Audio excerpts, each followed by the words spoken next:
स्वराज्याचे दुसरे छत्रपती, शिवरायांचे शूरपुत्र, ज्यांनी मृत्यू स्वीकारला पण धर्म कधीच सोडला नाही, अशा धर्मवीर संभाजी महाराजांना कोटी कोटी प्रणाम.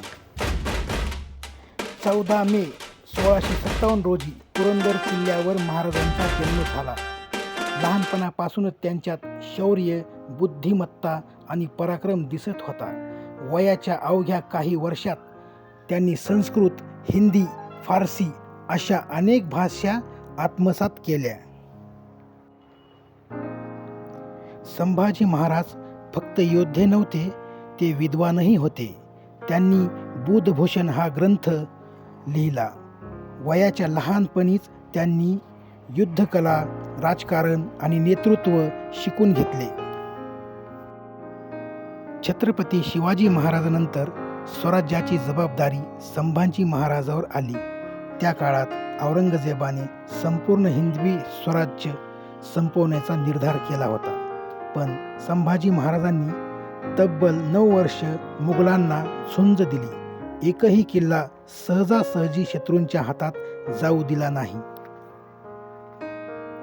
औरंगजेबाने संभाजी महाराजांना पकडल्यानंतर त्यांना अमानुष छळ सहन करावा लागला.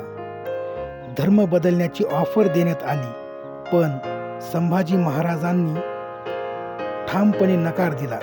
त्यांनी सांगितले, माझा धर्म माझा अभिमान आहे. अत्यंत क्रूर छळ सहन करूनही संभाजी महाराजांनी स्वराज्य आणि धर्माशी कधी गद्दारी केली नाही. म्हणूनच आज संपूर्ण महाराष्ट्र त्यांना धर्मवीर म्हणून ओळखतो. संभाजी महाराजांचे बलिदान आजही प्रत्येक मराठी माणसाला प्रेरणा देते. धर्म, स्वाभिमान आणि स्वराज्यासाठी जगायचं कसं हे त्यांनी आपल्याला बलिदानातून दाखवून दिलं. जर तुम्हालाही संभाजी महाराजांचा अभिमान असेल तर हा व्हिडिओ शेअर करा आणि कमेंटमध्ये लिहा, जय शिवराय, जय संभाजी, जय महाराष्ट्र.